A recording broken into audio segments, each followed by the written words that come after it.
Hello students, welcome to VPIC in online classes. How are you all? I hope that you are all well. I am Arjun sir, your English teacher. So the students, I will teach you on this topic Hornbill Prose section lesson 1 the portrait of a lady. जैसा कि बच्चों आप लोग जानते हो, आपका जो English literature है वह दो भागों में डिवाइडेड है, जिसके अंतर्गत पहला हॉर्नबिल आता है। हॉर्नबिल में आप लोग प्रोज और पोएट्री का स्टडी करेंगे। दूसरा टॉपिक आता है इसमें स्नैपशॉट्स। स्नैपशॉट्स में आप लोग सप्लीमेंट्री रीडर का स्टडी करेंगे। ये दो सेक्शन आपके लिए डिवाइडेड किए गए हैं, जिसमें आपको बताया गया है हॉर्नबिल और स्नैपशॉट्स होगा। हॉर्नबिल के अकॉर्डिंग प्रोज एंड पोएट्री आएगा और स्नैपशॉट्स में ओनली सप्लीमेंट्री रीडर रहेगा। तो आपको ये कॉपीज बनानी है। ध्यान रखिएगा, इन दोनों के बीच में अंतर पेजेस का रखिएगा। आप अपने बुक्स को देखें, टोटल लेसन नंबर से देखें, और एक लेसन के लिए समथिंग 5 पेजेस में आ जाता है। तो उसी के तहत आप लोग सारे लेसन को काउंट करने के बाद अपना जो पेज है वो गैप पे दें। तो चलते हैं आज एक नए टॉपिक में। जैसा कि आपकी स्क्रीन पर लिखा गया है, lesson 1 the portrait of A lady. Portrait का मतलब होता है छाया चित्र, एक लेडी का यानी एक महिला का छाया चित्र। ये लेसन का नाम है। आज आपको इस कहानी के अंतर्गत सिर्फ सारांश, जिसे हम लोग समरी बोलते हैं, वो समझाया जाएगा। समरी के अंतर्गत आप जानते हैं पहले से भी कि सारांश किसी भी कहानी का वह मुख्य पार्ट्स होता है जिसके अंतर्गत पूरी कहानी को इंक्लूड किया जाता है। तो जैसे आपको कोई बड़ी सी कहानी हो और उसको संक्षिप्त रूप में बताया जाता हो, तो उसके अंतर्गत आप सारांश का यूज कर सकते हैं और यूज करते भी हैं। तो आज आपको इसका सारांश बताया जाएगा इस वीडियोज के माध्यम से। तो चलते हैं टॉपिक की ओर। आप लोग बिल्कुल केयरफुली ध्यान से सुनिएगा कहानी को, ताकि आपको हर एक पॉइंट, हर एक बिंदु, हर एक कैरेक्टर जो भी है कहानी में इंक्लूड हैं वो अच्छे से समझ में आए। कहानी इसके जो लेखक होते हैं द पोर्ट्रेट ऑफ लेडी के, वो होते खुशवंत सिंह। आथर की बात करें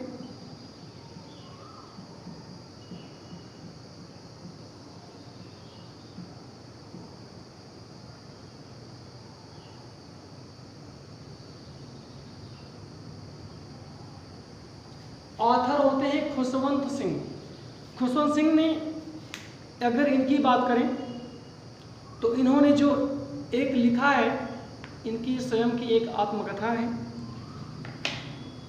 उन्होंने अपने ऑटोबायोग्राफी में अपनी ग्रैंड मदर, जिसे हम लोग दादी माँ बोलते हैं, दादी माँ का उल्लेख किया है और उनके साथ स्पेंड किए हुए सम गुड मोमेंट्स अपनी इस ऑटोबायोग्राफी में उतारने का प्रयास किया है। जैसे कि कहानी की शुरुआत में ही करें तो जो खुशवंत सिंह होते हैं लेखक इस कहानी के, वो अपनी ग्रैंड मदर, जिसे हम लोग दादी माँ बोलते हैं, दादी माँ के बारे में, उनकी जो कंडीशन है, जो उनके ओल्ड एजेस हैं उसके बारे में और उनके साथ बिताए हुए पल को भी डिनोट करते हैं। तो कहानी की शुरुआत अब आपको हम समरी के रूप में बताने जा रहे हैं। आप लोग बिल्कुल केयरफुली होकर के एक एक पॉइंट को अच्छे से, वीडियोस को अच्छे से, मेरी बात को बिल्कुल अच्छे से वेल तरीके से सुनने का प्रयास करें, ताकि आपको पूरी कहानी जो इस समरी के द्वारा है वो आसानी से समझ में आ जाए। तो लेखक शुरुआत में अपनी दादी माँ के बारे में बताता है। वह कहता है कि मेरी जो दादी माँ होती हैं वो किसी अन्य व्यक्ति की तरह भी एक वृद्ध स्त्री होती हैं। जैसा कि हर किसी का ओल्ड एजेस आता है, एक निश्चित उम्र होती है, उसके बाद हम लोग ओल्ड एजेस में एंटर कर जाते हैं। तो लेखक ने कहा कि जो मेरी दादी माँ हैं दूसरे लोगों की तरह भी एक बूढ़ी औरत थी मैं उनको 20 वर्षों से वृद्ध और झूठीदार स्त्री के रूप में जानता था। जब उसकी उम्र हो गई दादी माँ की, तो उनकी जो चेहरे पर झुर्रियाँ पड़ जाती हैं, सिकुड़न जिसे हम लोग बोलते हैं, और उनको मैं 20 वर्षों से जानता था कि ये ऐसे ही हैं बिल्कुल। लोग उनकी दादी माँ के बारे में कहते थे कि जब ये यंग एजेस में थी तो कभी सुंदर थी, दिखने में मनोहर थी, अट्रैक्शन था उनके अंदर, जो झुर्रियादार थे चेहरे वो बिल्कुल नहीं थे, बिल्कुल अच्छी लुकिंग में थी। तो लोग उनके बारे में, लेखक की दादी माँ के बारे में ऐसा बोलते थे। और लेखक ने सोचा, लिखा अपने ऑटोबायोग्राफी में कि मेरी दादी माँ का भी एक पति था, हस्बैंड था, पर मुझे इस बात पर थोड़ा डाउट होता था, ऐसा मुश्किल हो सकता था, क्योंकि इस लेखक को इस बात पर विश्वास नहीं होता था। उसके लिए विश्वास करना बिल्कुल डिफ़िकल्ट था, कठिन था। एक लेखक के कमरे के घर के पास एक कमरे में ड्राइंग रूम हुआ करता, जिस पर एक अंगीठी होती थी। उसी के पास में जो मेरे दादाजी हैं, मेरी दादी जी के हस्बैंड, दादाजी, उनका एक चित्र, फोटोग्राफ जो टंगा हुआ होता है दीवार पर, और उस पोर्ट्रेट में यानी छायाचित्र में उनके ग्रैंडफादर, लेखक के ग्रैंडफादर एक बड़ी पगड़ी बांधे हुए थे अपने सिर पर, और ढीली फिटिंग के जो कपड़े थे, लूज गारमेंट्स, वो पहना करते थे। उससे लेखक को ये प्रतीत होता था कि पुराने समय में लोगों का चाल चलन और रहन सहन कुछ इस प्रकार का हुआ करता था। लेखक ये भी सोचता है कि शायद भी इनके कुछ बच्चे रहे हों। ये डाउटफुल एक्सप्रेशन को व्यू करता है लेखक यहाँ पर। वही लेखक सोचता है कि वो शायद दादाजी हमारे ऐसे ही दिखाई देते थे, उनके भी पोते या पोतियाँ रही होंगी। जहाँ तक इस बात का संबंध है, मेरी दादी माँ जवान और सुंदर थी, ये तो क्लियर है। क्योंकि ऐसा क्यों सोचता है अभी पता चलेगा आपको, लेकिन ये घृणास्पद भी हो सकता है और डाउटफुल भी हो सकता है।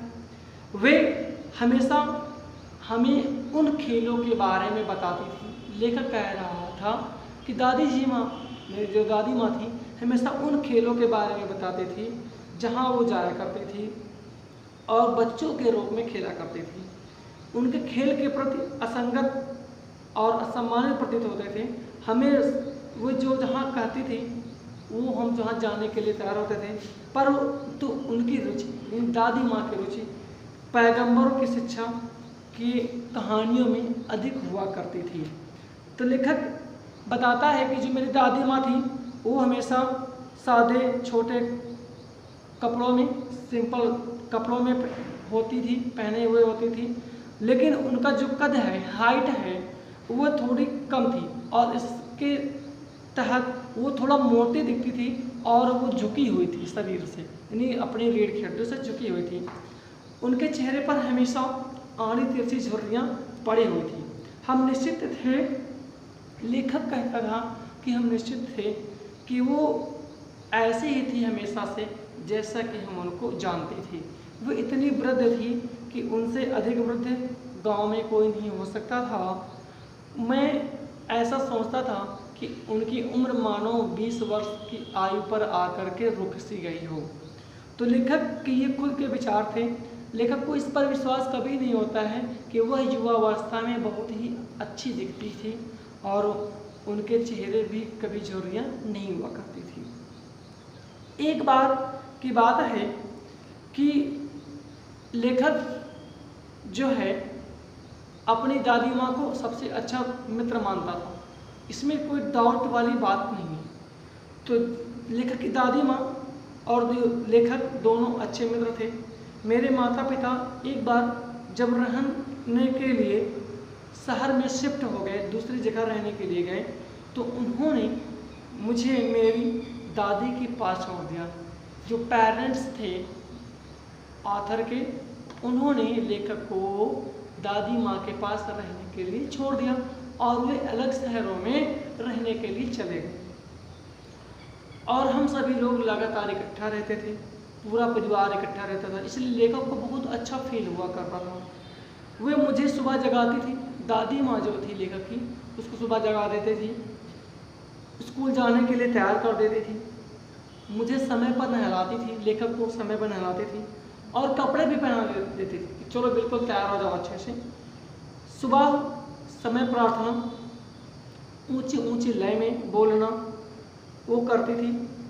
उन्हें दादी माँ को यह ऐसा आशा थी कि जो मैं प्रार्थना करती हूँ गॉड से, वो बच्चा मेरा जो है पोता ग्रैंडसन वो मेरी प्रार्थना को सुने, जिससे उसके जीवन पर एक अच्छा सा प्रभाव पड़ सके।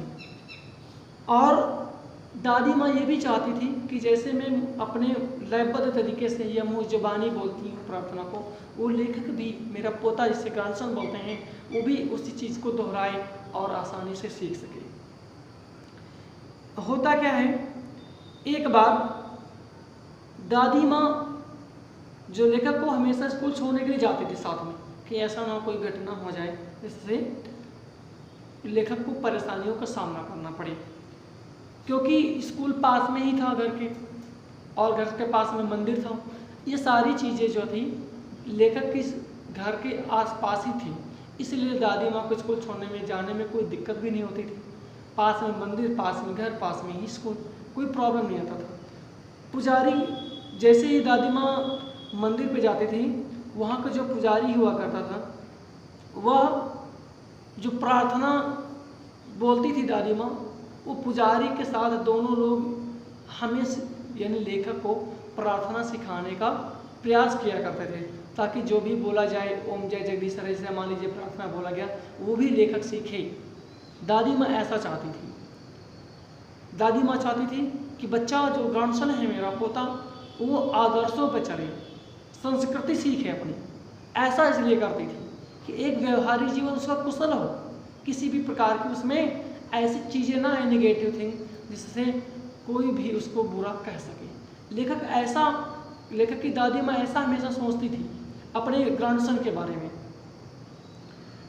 होता क्या था कि जिस समय सभी बच्चे बरामदे में दोनों ओर लाइन वाइज या पंक्ति वाइज बैठ जाया करते थे, अपनी जब प्रार्थना समाप्त होती थी, मेरी दादी माँ भी अंदर बैठ करके हमें धार्मिक ग्रंथ सिखाती थी, पढ़ाती थी कि ये मेरा जो ग्रैंडसन है वो अच्छे से प्रिपेयर्ड हो जाए, हर चीज़ों के प्रति जागरूक रहे, किसी भी तरीके की उसे प्रॉब्लम्स क्रिएट ना हो। इसके बाद एक बार जब लेखक के पेरेंट्स यानी माता पिता शहर में रहने लगे, उन्हें किसी भी प्रकार का आराम नहीं हो उन्हें किसी भी प्रकार की दिक्कत नहीं होती थी, तो लेखक के माता पिता ने लेखक यानी खुशवंत सिंह को शहर में रहने के लिए बुला लिया। वह हमारी सौहार्दपूर्ण मित्रता का महत्वपूर्ण पड़ाव था। जो दादी माँ और हमारे बीच जो एक मित्रता थी वो महत्वपूर्ण पड़ाव था, यानी एक ऐसा अटैचमेंट था दोनों में जिससे अलगाव के सेपरेशन यानी सेपरेशन की कंडीशन यहाँ पे क्रिएट हो जाती है। हम लोग एक ही कमरे में रहते थे। मेरी दादी माँ अब मेरे साथ स्कूल नहीं आती थी। मैं एक अंग्रेजी स्कूल में बस से जाया करता था, वहाँ गलियों में कुत्ते नहीं होते थे, और दादी माँ अपने शहरी मकान में अहाते में गायों को दाना चलाती थी। यानी जो एक विलेज में इवेंट्स होते थे, घटनाएं घटित होती थी, अब वो शहरों में बिल्कुल नहीं होती थी। सपोज दादी माँ स्कूल छोड़ने के लिए बच्चे को जाती थी अपने पोते को, अब ऐसा नहीं होता था। उसके साथ भी बस आ जाती है और दादी माँ भी बिल्कुल निश्चित हो जाती हैं। यानी तमाम प्रकार का जो चेंजेस है यहाँ पर देखने को मिलता है। लेखक जब स्कूल जाता था अब उससे किसी भी प्रकार का प्रॉब्लम नहीं होता था, क्योंकि गलियों में कुत्ते नहीं होते थे, किसी भी प्रकार का शरारत वाला पॉइंट नहीं होता था उसके लिए। जैसे जैसे समय बीतता जाता है दादी माँ से वह अपने बहुत ही कम मिल पाता था। जो समय व्यतीत करते थे दोनों लोग आपस में एक साथ, अब वो कहीं अधिक नहीं हो पाता था, दोनों के बीच में गैप सा हो जाता है। कुछ समय तक उन्होंने मुझे जगाना जारी रखा। दादी माँ जो शहर में जाने के बावजूद भी अपने पोते यानी खुशवंत सिंह ग्रैंडसन को जगाती थी सुबह सुबह, उठो बेटा क्योंकि रूटीन पड़ा हुआ था। ऐसा दादी माँ करती थी, स्कूल के लिए तैयारी भी करती थी। जब मैं वापस आता स्कूल से, लेखक वापस आता, मुझसे पूछती कि शिक्षक ने मुझे क्या पढ़ाया, टीचर ने तुम्हें क्या पढ़ाया आज। लेखक उनको बताता था कि अंग्रेजी पढ़ाया गया, विज्ञान पढ़ाई गई, साइंस पढ़ाई गई, ग्रेविटेशन थ्योरी पढ़ाई गई, आर्किमिडीज थ्योरी पढ़ाई गई, द अर्थ इज राउंड, पृथ्वी गोल है, ये सब चीज़ें पढ़ाई जाती थी। लेकिन दादी माँ को दुख होता था। क्यों दुख होता था? क्योंकि दादी माँ चाहते थे कि बेटा हमारा जो ग्रैंडसन है वो कल्चर सीखे, संस्कृति सीखे, सब्जेक्ट को लर्न ना करे, संस्कृति सीखे, इंडियन कल्चर सीखे। वह मेरे पाठों जो लेसन्स होते थे अब सहायता नहीं कर पाते थे, क्योंकि उनकी रुचि जो थी, जो उनकी जिज्ञासा थी दादी माँ की, इन विषयों में नहीं थी, इन चीज़ों का नॉलेज नहीं था। इसलिए उनकी जो सहायता थी लेखक की, दादी माँ नहीं कर पाते थे बिल्कुल, क्योंकि दादी माँ को इन विषयों में बिल्कुल विश्वास नहीं था। जो शिक्षक लेखक को स्कूल में पढ़ाते थे, चाहे वो इंग्लिश हो रहा हो, चाहे साइंस हो या हिस्ट्री, अदर सब्जेक्ट जो रहे हैं, इन चीज़ों को दादी माँ को विषयों में बिल्कुल भी इंटरेस्ट नहीं था। जब लेखक बड़ा हुआ, कुछ समय के बाद, अपनी स्कूली शिक्षा समाप्त करने के बाद, लेखक ने यूनिवर्सिटी में एडमिशन लिया। उसे वहाँ एक अलग कमरा रहने के लिए दे दिया जाता है।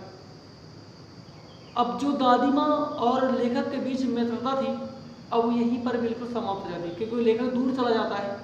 जो घटनाएं रोज़ घटित होती थी, अब वो ऐसा नहीं हो पाता है। यहीं पर दादी ने भी, मेरी जो दादी माँ थी, उन्होंने अकेलापन सहना शुरू कर दिया चुपचाप। वह किसी से बात करने के लिए अपना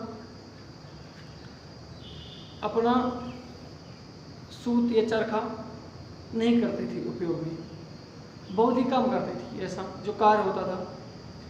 सुबह से लेकर शाम तक वो अपने कार्य में व्यस्त रहती थी। जो भी समय मिलता वो भगवान की प्रार्थना में समय लगाती थी।